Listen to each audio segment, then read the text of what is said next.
Vamos a hablar de una introducción a la fisiopatología de las enfermedades digestivas en los rumiantes y es básicamente una introducción porque la verdad es que es un tema para hablar muchas horas, pero lo importante es que ustedes tengan un pantallazo de lo más importante, tengan las bases fisiológicas y fisiopatológicas de los procesos que vamos a detallar y tengan las herramientas necesarias para poder eh, sacar adelante a animales que estén sufriendo estos procesos patológicos.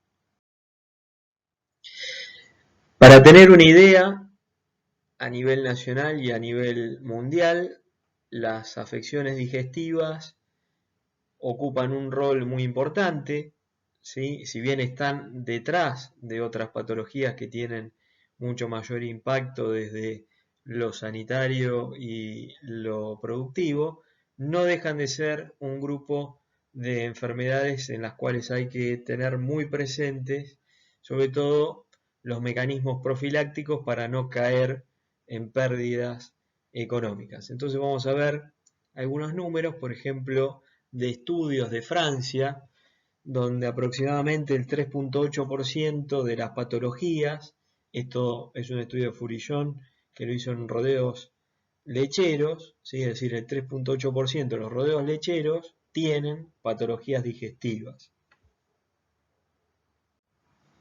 En Estados Unidos, el 27% de vacas que sufren un trastorno digestivo como es el desplazamiento gomoso son rechazadas.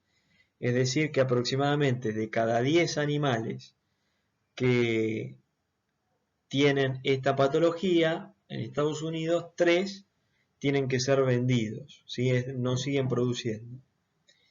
En Australia y Nueva Zelanda, que son países con sistemas productivos más similares al nuestro, el 10,2% de los animales padecen acidosis ruminal. Y en Argentina no contamos con muchas estadísticas, solamente el INTA de Balcarce introdujo este valor que dice que un 2,7% de los animales de cría padecen meteorismo espumoso, que es una patología de la cual vamos a hablar más adelante. Y solamente de meteorismo espumoso en Estados Unidos se pierden aproximadamente 300 millones de dólares al año, ¿sí? Con lo cual, uno cuando lo ve de forma relativa con otras enfermedades, los números quedan diluidos, pero si lo vemos, hacemos foco de forma individual, las cifras son alarmantes. Entonces vamos a empezar a hablar de la primer patología, que es la acidosis ruminal aguda, que se define como un proceso agudo y que acá lo que vamos a ver es que se debe este descenso del pH menor a 5 a un aumento en la síntesis de ácido láctico, es decir, que el principal actor para que se desencadene la acidosis ruminal aguda es el ácido láctico. Si decimos que el pH tiene que descender por debajo de 5 para que sea una acidosis ruminal aguda, tenemos que preguntarnos cuál es el pH ruminal normal, ¿sí? Y por otro lado, de qué factores depende la regulación del pH ruminal. Por un lado, el pH ruminal, como ustedes ya sabrán, ronda entre 5,6 a 6,5, ¿sí? Depende de la bibliografía, pero una cifra fácil de recordar sería esa. Y los factores que regulan el pH ruminal, vamos a encontrar la cantidad de ácidos grasos volátiles que se forman, cuánta saliva se produce en el animal, cuánto de esos ácidos grasos volátiles que se forman se absorben y cómo es la tasa de dilución y la velocidad de pasaje de la ingesta, es decir, el tránsito ruminal, cómo está. Si nosotros tenemos que detallar en orden de magnitud la importancia de cada factor, vamos a ver que la absorción de los ácidos grasos volátiles es el factor más importante para la regulación del pH ruminal. Luego siguen todos los sistemas buffers, donde el más importante es el sistema carbonato, le sigue el fosfato y luego el amoníaco-amonio. Todos estos sistemas son vehiculizados por la saliva. y el flujo y el tránsito ruminal impacta aproximadamente en un 8%. Por otro lado, tenemos que tener en cuenta que esos factores dependen mucho de qué está consumiendo ese animal. Entonces acá lo que vemos en este esquemita que realizó Mattioli, donde raciones ricas en forraje grosero tienen un largo tiempo de rumia y el tiempo de rumia se va a relacionar con el volumen de producción de saliva, que va a ser elevado en este caso, con lo cual el pH ruminal va a estar sobre su límite superior y la concentración y la velocidad de absorción de ácidos grasos volátiles es baja. Es decir, se produce menos y la velocidad de absorción es menor, ¿sí? Pues se requieren de pHs más ácidos para que puedan ser absorbidos los ácidos grasos volátiles. Cuando la ración es una ración, por ejemplo, con un alto contenido de granos, el tiempo de rumia es corto, la baja en la producción de saliva es considerable, con lo cual hay menos sistemas buffer llegando a nivel ruminal, por ende la concentración y la velocidad de absorción de ácidos grasos volátiles es alta, ¿sí? Si nosotros vemos acá cómo impacta la dieta sobre la producción de ácidos grasos volátiles, lo que observamos es que esta torta de un alimento rico en fibra nos indica, por un lado, que la proporción de ácidos grasos volátiles es distinta con respecto a la de un alimento rico en almidón, y por otro lado esta torta es más pequeña. Aquí se están produciendo 60 milimoles por litro de ácidos grasos volátiles y aquí el doble, ¿sí? 120.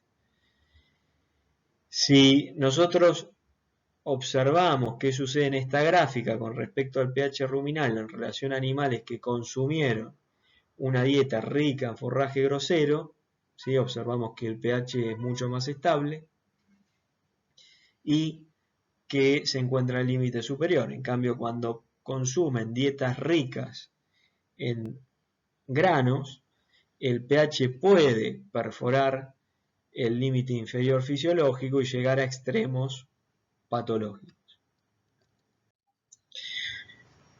Entonces lo que tenemos que pensar es si es lo mismo que los animales, no sé, consuman subproductos de la industria alimenticia humana a que coman forraje de muy mala calidad. Es decir, el alimento consumido impacta terriblemente sobre la homeostasis del rumen. Por otro lado, y haciendo referencia en parte a la absorción ruminal de esos ácidos grasos volátiles, vemos que animales que consumen dietas ricas en voluminosos tienen menor densidad de papilas ruminales, por ende la absorción es menor, y animales que comen dietas concentradas tienen una mayor densidad de papilas, ¿sí? Algo que es interesante de conocer es que un animal puede pasar de tener este tipo de mucosa a esta mucosa, ¿sí? Lo que se requiere es tiempo. Para pasar de esta mucosa a esta mucosa, lo que necesitamos son entre 20 a 30 días y un aumento paulatativo de la energía de la dieta. En las microfotografías que vemos en la parte inferior, ¿sí? Vemos mayor densidad bacteriana en rúmenes que tienen pHs más tirando hacia la neutralidad, ¿sí? A pHs que están más cercanos a 7.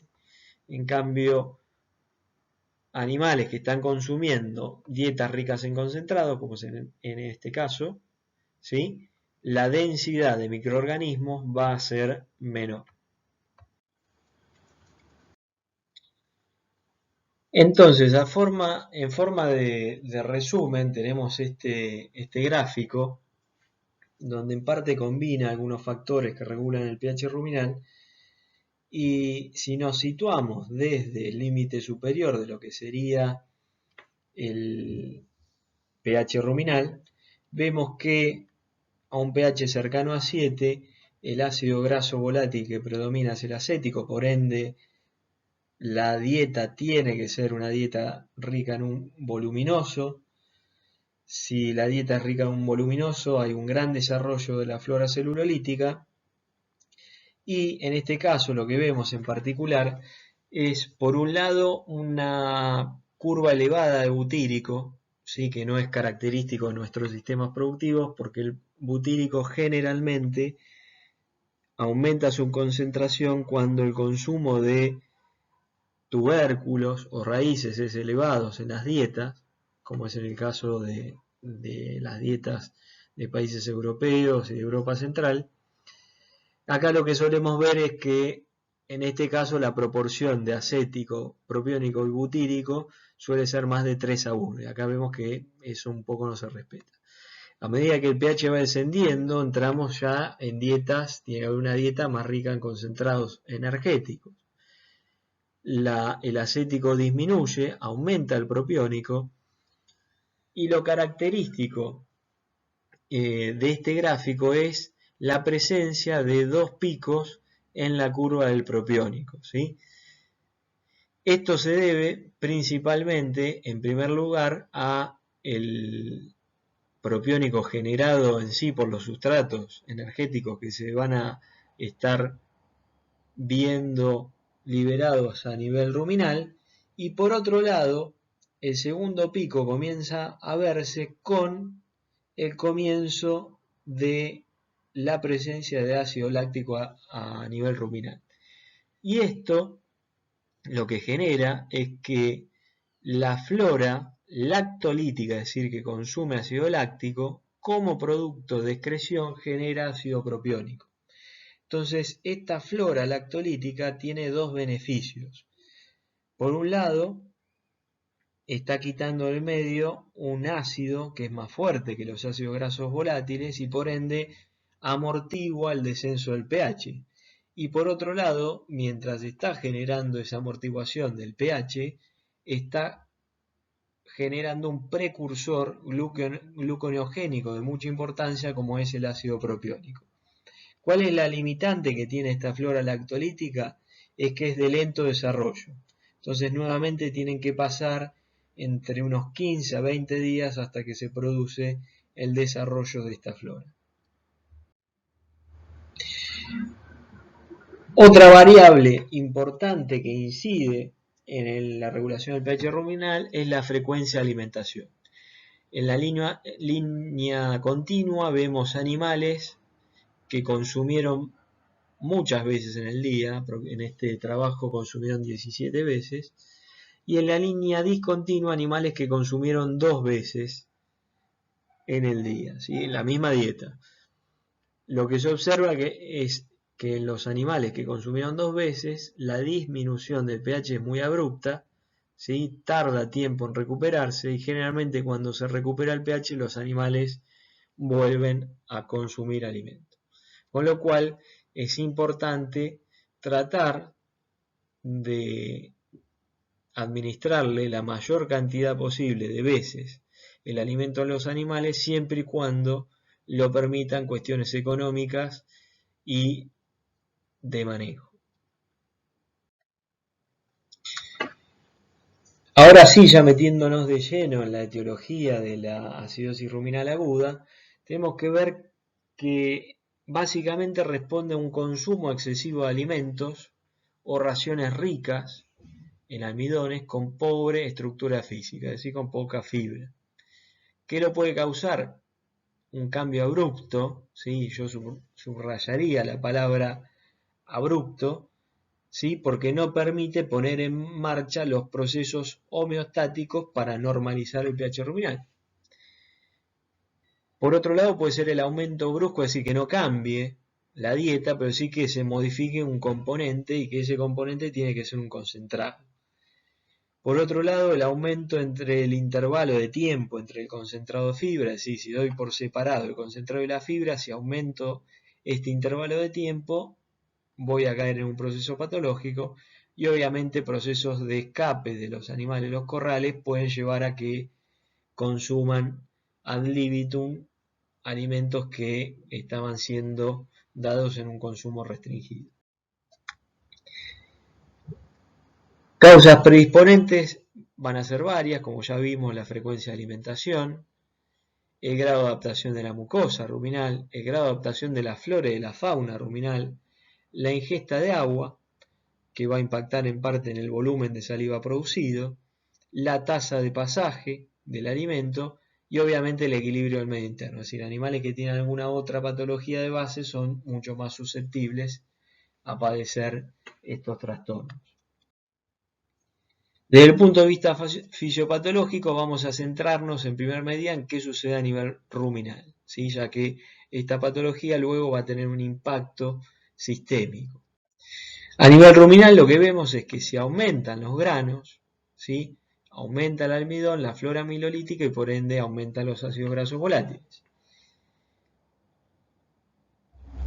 Al ser un alimento rico en granos, la rumia cae la saliva, por ende llegan menos sistemas buffers a nivel ruminal. Menos sistemas buffers, más ácidos grasos volátiles, el pH ruminal cae. ¿Qué impacto tiene a nivel ruminal el descenso del pH? Bien, por un lado, recuerden que cada flora tiene un pH ruminal el cual tiene un crecimiento óptimo y si se modifica ese pH pueden llegar hasta desaparecer dichas poblaciones, como es lo que vamos a observar en este proceso, donde desaparece la flora celulolítica, la proteolítica, los protozoos, que son los predadores a nivel ruminal y que regulan generalmente bacterias que suelen ser nocivas en estos procesos, se produce un aumento de la flora lactogénica y llega a tal punto el descenso del pH que hasta termina desapareciendo la flora amilolítica, ¿sí? Más flora lactogénica, más ácido láctico, más cae el pH ruminal. Uno de los impactos que tiene esta patología, o uno de los órganos que se pueden ver afectados o tejidos, son los tejidos que forman parte de las manos o el pie de los animales y que ante el desencadenamiento de un proceso endotóxico se liberen toxinas y esas toxinas afecten, por un lado, desde un punto de vista vasomotor, ¿sí? Generando un edema a nivel del eje hipovelloso, y por otro lado, desde un punto de vista enzimático, aumentando la actividad de enzimas proteolíticas que degraden esa unión podobellosa, ¿sí? Entonces acá tenemos un animal que tiene ángulos correctos en sus extremos de los miembros, ¿sí? Y un animal que es afectado por un proceso de acidosis ruminal aguda va a tener un proceso patológico denominado laminitis, en la cual se va a generar una deformación y un desprendimiento del estuche córneo, ¿sí? Y va a ser uno de los signos clínicos que vamos a observar.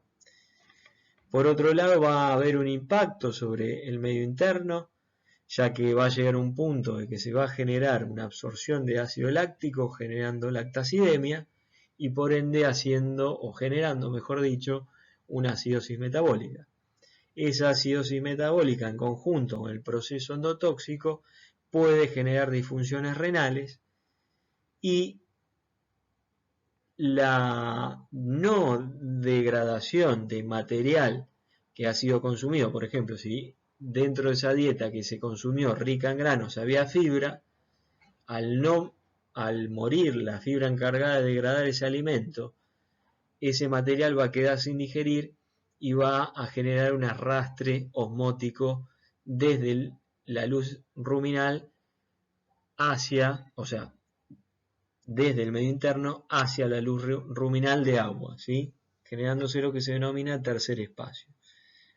El aumento de la osmolaridad a nivel del líquido intrarruminal también va a estar favorecido por el aumento en la concentración de ácido láctico, con lo cual, al disminuir el líquido extracelular, ese animal se va a estar deshidratando y obviamente al estar en este proceso el consumo de agua va a estar disminuido, ¿sí? Entonces el animal va a estar deshidratado, se va a ver afectada también la motilidad ruminal, ya que quimioreceptores van a ser estimulados y se va a generar atonía ruminal, se van a empezar a acumular gases más allá de este contenido que es difermentado, y esto va a generar un proceso de timpanismo, y el timpanismo puede llegar a ser grave y hasta comprometer la mecánica ventilatoria, ¿sí? Entonces este es un proceso que comienza a nivel ruminal pero que tiene irradiación sistémica.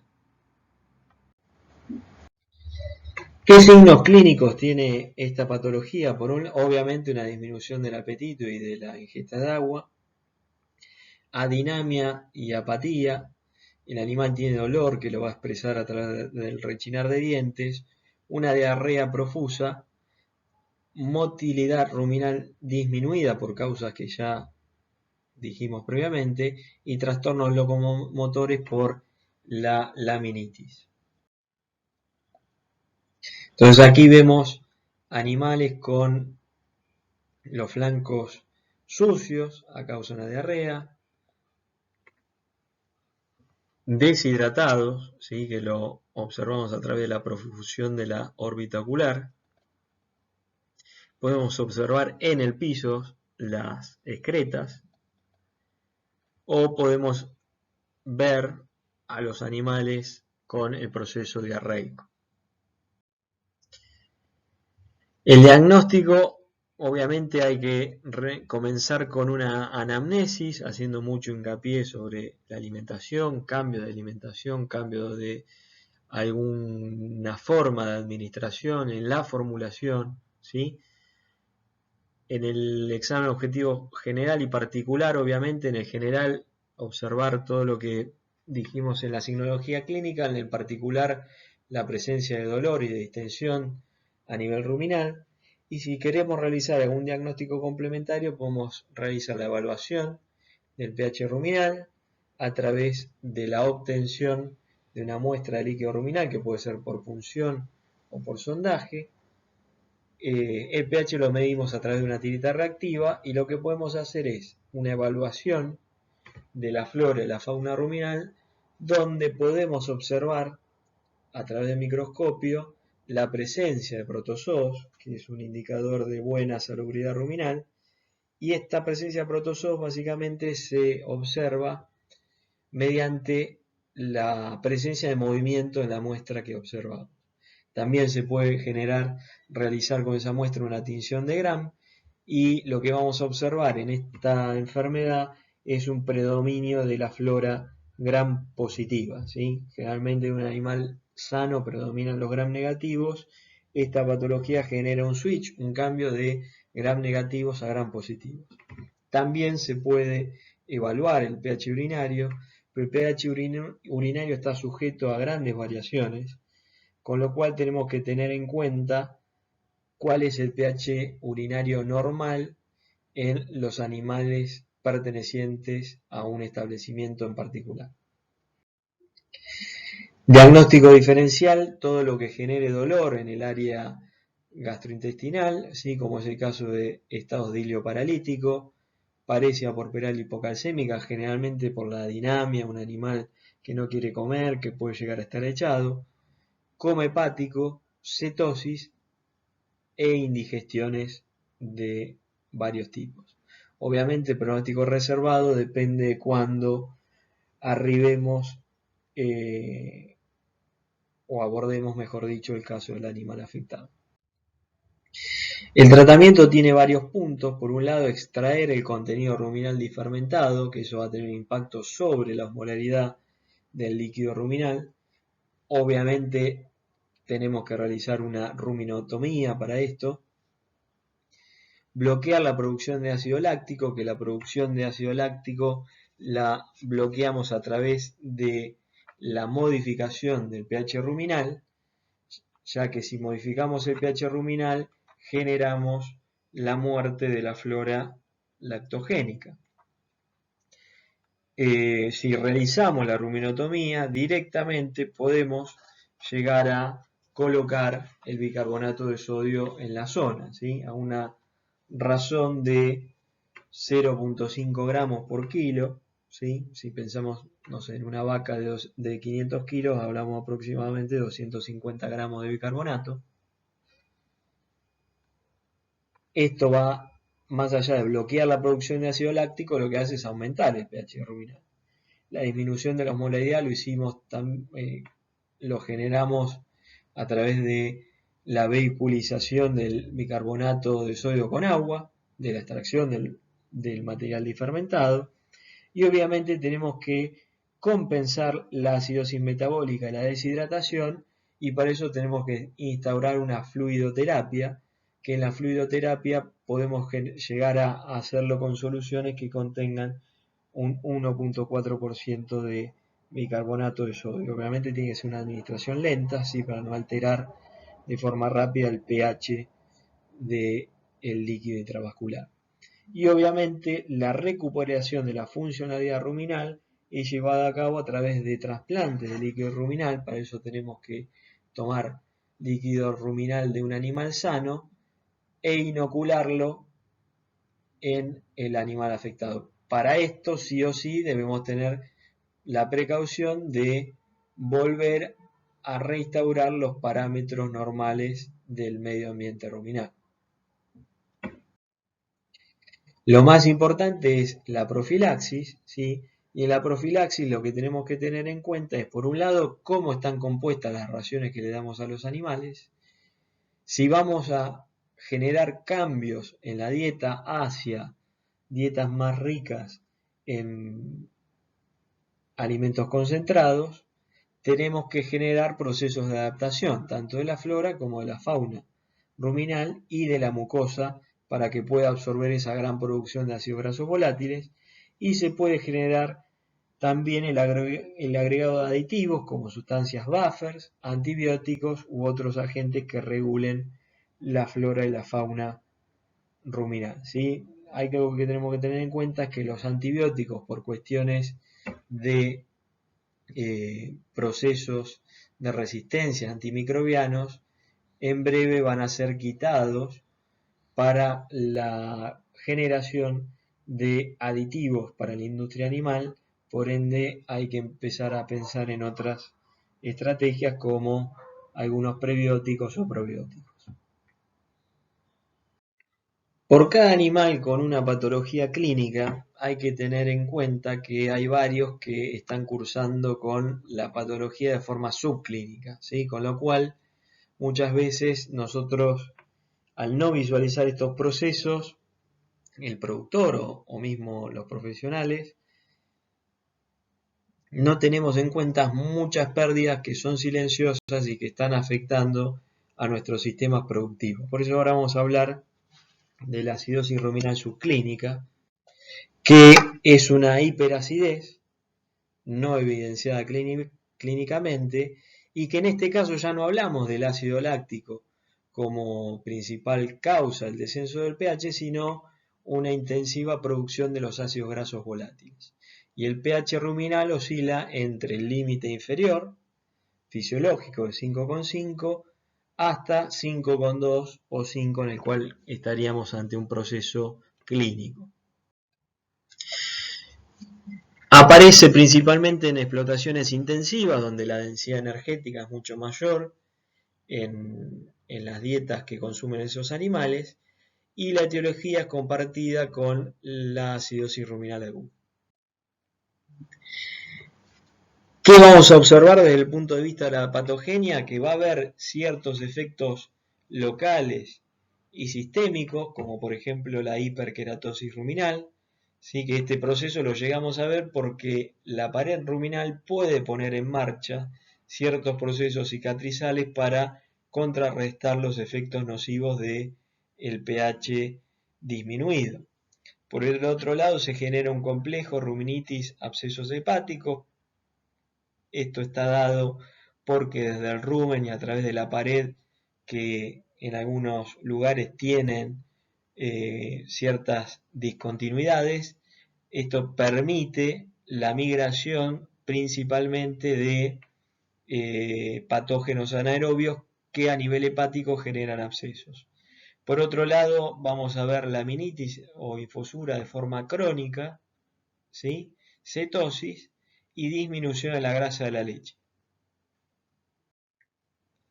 Los signos clínicos que podemos evidenciar son estereotipias hacia el consumo de fibra, ¿sí? Animales que lamen los alambrados, los postes, que consumen muchas veces algo de tierra o que pueden llegar a consumir los electropiolines, hasta varillas plásticas o plásticos que anden circulando por ahí, que estos son signos que estamos viendo más actualmente por la incorporación de estos elementos en la infraestructura rural.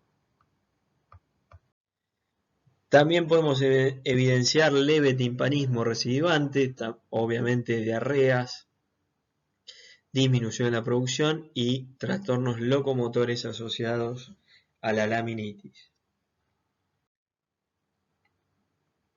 El diagnóstico nuevamente recae claramente mucho peso sobre la anamnesis y evaluar a través de distintas preguntas a los productores y a los empleados sobre alguna modificación en la alimentación, inspeccionar el rodeo en general, caminar los corrales, hacer un score de materia fecal y los diagnósticos complementarios iguales a los que vimos para la patología anterior.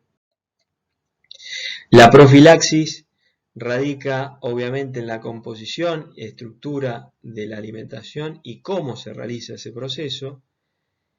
Claves son la adaptación de la mucosa, de la flora y de la fauna ruminal, es decir, que son procesos que llevan tiempo y que tienen que ser graduales, y podemos, obviamente, a través de la inclusión de aditivos en las dietas como distintos ionóforos, que ya habíamos dicho que próximamente van a ser quitados para el consumo animal, y levaduras que empiezan a pisar más fuerte, ya que pueden llegar a suplantar a los ionóforos controlando los procesos fermentativos deseados. Bien, acá les dejo la bibliografía y vamos a continuar con otros procesos patológicos digestivos.